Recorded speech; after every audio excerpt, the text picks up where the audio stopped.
মোহাম্মদ জুয়েল আনোয়ার, মোহাম্মদ আনোয়ার ভাই, এই যে সামান্য একটা ফেসবুকে তারা একটা স্ট্যাটাস দিয়েছে। আপনারা যারা এলাকায় বসবাস করেন, আপনারা একটা নিউজ দেখছেন, যে মসজিদটার জন্য একটা নিউজ দিয়েছে, আলহামদুলিল্লাহ, সেটা তারা অনেক মানুষ দূর দূরান্ত থেকে আলহামদুলিল্লাহ বিকাশের মাধ্যমে এই খোদারগঞ্জ মসজিদে টিন লাগানোর জন্য, কাজের জন্য তারা সাহায্য সহযোগিতা করেছে।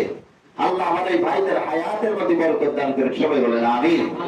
সামান্য একটা পোস্ট করার দ্বারা যদি একটা মানুষের এত উপকৃত হয়, আমার আল্লাহর ঘর সৌন্দর্য করার জন্য আপনারা যারা এমন কোন ব্যক্তিরা যারা একটা কথার কথা আমি বলছি, যারা মসজিদে নামাজ পড়তে আসছেন, যখনই দানের কথা বলি, শুধু দান যে বড় অ্যামাউন্টে করা লাগবে এটা নয়। আপনারা যারা শুক্রবারে নামাজ পড়তে আসেন, আমি বলি কি, কম করে বলি 100 টাকা হলেও কি খোদার ঘর মসজিদের জন্য আমি নিজ হাতে ফেলে দিই। খোদার ঘরের জন্য আমি ফেলে দিলাম 100 টাকা অথবা 50 টাকা, না হয় 20 টাকা, এই যে ফেলাচ্ছেন, এটার কি প্রতিদান কি আল্লাহর তরফ থেকে পাবেন না আপনি? আমি পাবো না? অবশ্যই অবশ্যই পাবো। as-sadaqatu waraddul bala, রাসূলুল্লাহ সাল্লাল্লাহু আলাইহি সাল্লাম বলেছেন, as-sadaqatu waraddul bala ওয়া তাজিদুদ দুনিয়া ফি উমরিহি। সুবহানাল্লাহ। দান করলে বান্দার বালা মুসিবত দূর হয়। সুবহানাল্লাহ। দান করলে বান্দার উপর আল্লাহর রহমত নাযিল হতে থাকে। সুবহানাল্লাহ। বড় ধরনের বিপদ থাকে, দানের ধারা কেটে যায়, ঠিক কিনা? আমার যেই সকল ভাইরা কুরবানি করেছেন, গতকালকে কুরবানি লক্ষ লক্ষ কোটি কোটি গরু কুরবানি করেছেন না? আচ্ছা, গরিব ফকির মিসকিন কোন ব্যক্তি তো আলহামদুলিল্লাহ মনে হয় না যে কেউ গরুর গোশত খায় নাই, এমন কোন ব্যক্তি পাওয়া যায় না। অথচ কুরবানি করেছেন, রক্ত মাংস আল্লাহর দরবারে কিছুই পৌঁছয়নি, শুধু পৌঁছেছে কি আমার আপনার তাকওয়া পরহেজগার। সবাই বলেন সুবহানাল্লাহ। আল্লাহ তাআলা শুধু বান্দার দিলটা দেখেছে। আল্লাহ, তোমার নামে আমি কুরবানি করেছি। আল্লাহ, হযরত ইব্রাহিম আলাইহিস সালাতু ওয়াস সালামের কলিজার টুকরা সন্তান ইসমাঈল আলাইহিস সালাতু ওয়াস সালামকে যেভাবে কি কুরবানি করার জন্য তুমি নিয়েছিলে, আল্লাহ তাআলা দুম্বার মাধ্যমে কুরবানি কবুল করেছে। বান্দাকে কি কিয়ামতের আগ পর্যন্ত কোন বান্দা যদি কুরবানি যদি করে, এই কুরবানিটা যদি করে, আল্লাহর দরবারে রক্ত মাংস কিছুই পৌঁছবে না, শুধু বান্দার তাকওয়া পরহেজগারিতা আল্লাহ তাআলা দেখে তার প্রতিদান দিবে। সুবহানাল্লাহ। আমরা যারা কুরবানি করেছি, আত্মীয় স্বজন থেকে শুরু করে গরিব ফকির মিসকিন, আমরা সবাইকে দান করেছি, ঠিক কিনা? এই যে দানটা, এটা কখনো বেফলে যাবে না। এটার দ্বারা আপনি মনে করেন না যে হয়তো কি করেছি, আমি এই বছর 1.5 লাখ টাকাতে একটা গরু কিনেছি, 2 লাখ টাকাতে গরু কিনেছি, আর 2 লাখ টাকা লস। আমার আল্লাহ তাআলা এই যে সামান্য কুরবানি করেছেন, এই কুরবানির দ্বারা আল্লাহ তাআলা বান্দার দিলকে পরীক্ষা করেছে। সুবহানাল্লাহ। এটা কোন জায়গা দিয়ে আল্লাহ তাআলা আপনাকে বরকত দিয়ে দেবে আপনি নিজেও বলতেও পারবেন না। ব্যবসা করতে গেছেন, যেই ব্যবসা হয়তো আপনার 1 লক্ষ টাকা লাভ হওয়ার কথা ছিল, অথচ আপনার অকল্পনীয় কত ব্যবসায়িক ভাইরা আছে এখানে, তারা বলতে পারবে যে আমি হুজুর, আমার মাত্র হয়তো 1 লাখ টাকা আমার একটা ব্যবসা থেকে কি লাভ হওয়ার কথা ছিল, কিন্তু হুজুর কোথা থেকে আমার 5 লক্ষ টাকা এসে গেছে আমি নিজেও জানি না। সুবহানাল্লাহ। আল্লাহ বরকত দিয়ে দিয়েছে। ওই যে আল্লাহর হুকুম পালন করেছেন, রাসূলের তরিকা মতো জীবন যাপন করেছেন, রাসূলুল্লাহ সাল্লাল্লাহু আলাইহি সাল্লাম এই যে কুরবানি করলে বান্দাকে কত প্রকার উপহারের কথা বলেছেন, এটা প্রতিদান আমার আল্লাহ তাআলা নিজ হাতেই দান করবে। সুবহানাল্লাহ।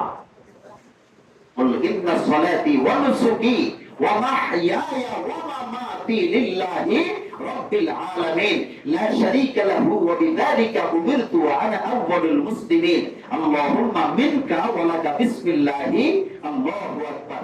আল্লাহুম্মা তাকাব্বাল মিন্নি কামা তাকাব্বালতা মিন হাবিবিকা ওয়া খলিলিকা ইব্রাহিম আলাইহিস সালাতু ওয়াস সালাম। সবাই বলেন সুবহানাল্লাহ। গোশত খাইলাম আমরা, মাংস খাইলাম আমরা, চামড়াটাও বেচলাম কি আমরা, অথচ আল্লাহর তরফ থেকে কি হয়েছে? শুধু কি আল্লাহ শুধু আপনার আমার দিলটা দেখেছে, অন্তরটা দেখে তার প্রতিদান কাল কিয়ামতের ময়দানে এটার বিনিময়ে আমার আল্লাহ তাআলা জান্নাত দান করবে। সুবহানাল্লাহ।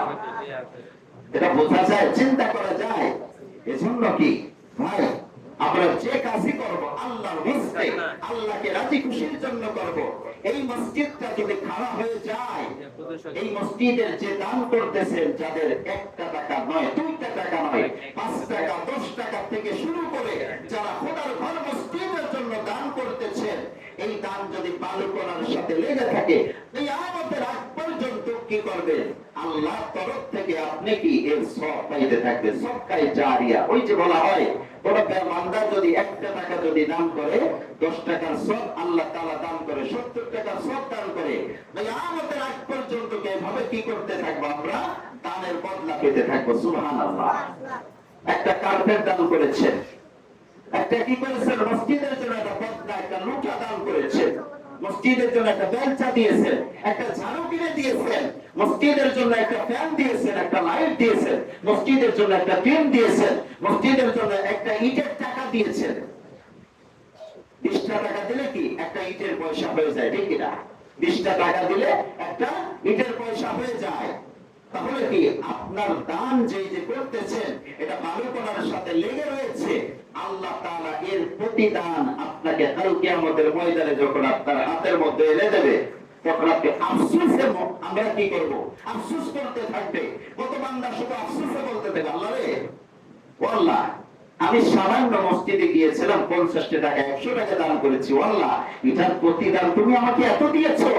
ও খোদারে, আমি তো বুঝতে পারি নাই। মসজিদের খতিব সাহেব প্রত্যেক জুমাতে শুধু বলতো, কিন্তু আমি এই কানে দিছি, এই কান দিয়ে বাইর করছি, কিন্তু কথাটা গুরুত্ব দেবে। আল্লাহ, তুমি আমাকে একটা কাজ করো খোদারে, তুমি আমাকে একটা দিনের জন্য, 24টা ঘন্টার জন্য, অথবা 1 ঘন্টার জন্য আল্লাহ তুমি আমাকে একটু দুনিয়াতে পাঠাও।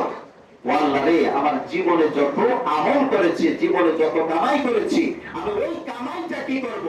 আমি দ্বীনের পথে, খোদার ঘর মসজিদের জন্য, ভালো কাজের জন্য আমি একটু দান করে আসি। সুবহানাল্লাহ। আফসোস করতে থাকবে। যেমন অনেক সময় আমরা অনেক বাড়ি গাড়ি দেখে আমরা কি আফসোস করি না?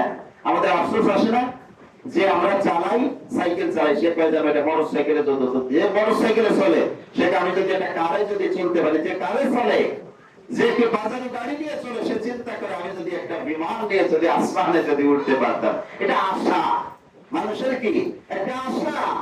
এই যে মসজিদের জন্য দান করতেছেন, ভাই বিফলে যাবে না। কালকে আমাদের ময়দানে লক্ষ লক্ষ কোটি কোটি মানুষের মতো আফসোস আসবে, ও আল্লাহ রে, আমার এই দানের দ্বারা এত যদি বরকত হয়, আল্লাহ তুমি যদি এত খুশি হয়ে থাকো, ও খোদারে, আমি তখন এই কানে ঢুকছি আর এই কান দিয়ে বাহির করছি, আল্লাহ তুমি আমার একটু যারা সময়ের জন্য একটু দুনিয়াতে পাঠাও।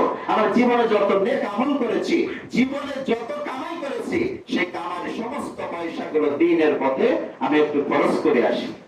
আল্লাহ বলতেছে, না বান্দারে, আর না, তোকে অনেক সুযোগ দিয়েছিলাম, তোকে আমি 40 বছর তোকে বয়স দিয়েছিলাম, তোকে 50 বছর আমি বয়স দিয়েছিলাম, তোকে 60 বছর আমি বয়স দিয়েছি, তোকে কি মানুষ শুধু তোকে ওয়াজ করেছে, নসিহত করেছে, কিন্তু তুমি কান দাও নাই, কিন্তু তুমি যেটুক করে আসছো এটুকু আজ পাবা। সুবহানাল্লাহ।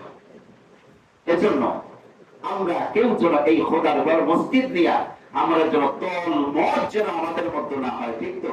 ইনশাআল্লাহ আল্লাহ আমাদের এই দান, এই মসজিদকে আল্লাহ কবুল আর মঞ্জুর করে, সবাই বলেন আমিন। আমরা যেন কেউ যেন টানাটানি যেন না করি, ও অমুক দল করে, যে যে দলই করে। খোদার ঘর মসজিদে আসার জন্য কি কোনো দল মত আছে?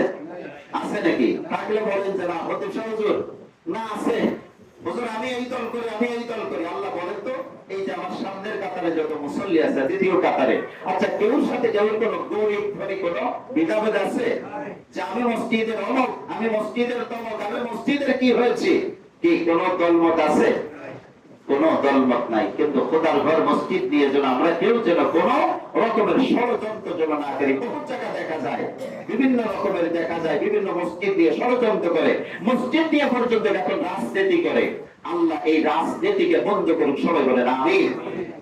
আল্লাহর ঘর মসজিদ আমার জন্য থেকে থাকবে না, আমার মতো খতিব সাহেব না থাকলেও কি এই খোদার ঘর মসজিদ চলতে থাকবে, ঠিক কিনা? মসজিদ কমিটি না থাকলেও কি খোদার ঘর মসজিদ চলতে থাকবে, এমনিতেই চলতে থাকবে, কেউ জন্য অপেক্ষা করবে না। এজন্য আমরা যেন কেউ খোদার ঘর মসজিদ দিয়ে চলে, কেউ যেন নাচ দিয়ে কেউ কোনো দলমত যেন না করি। আমরা যেভাবে একই প্ল্যাটফর্মে দাঁড়িয়ে গরিব ধনী আমরা সবাই দাঁড়িয়ে আমরা কি করতেছি, আল্লাহু আকবার বলে হাত তুলতেছি। আমার আল্লাহ বলেছে, বান্দা রে তুই যদি এই যে আল্লাহু আকবার আমরা যখন যায় নামাজে দাঁড়াই একটা দোয়া করি না, ইন্নী ওয়াজজাহতু ওয়াজহিয়া লিল্লাযী ফাতারাস সামাওয়াতি ওয়াল আরদা হানিফাও ওয়া মা আনা মিনাল মুশরিকিন বলে যখন দুই রাকাত আমি জুমআ নামাজ আদায় করতেছি, আমরা যখন আল্লাহ আমার আল্লাহ বলেছে, ও বান্দা তুই যখন শুধু আল্লাহটা বলতে দেরি হয় আমি আল্লাহু আকবার বলতে দেরি করি না। সুবহানাল্লাহ। ওই আল্লাহু আকবার আমি আরশে আজিমে বসে কবুল করতে আমি বিন্দু মাত্র দ্বিধাবোধ করি না। সুবহানাল্লাহ।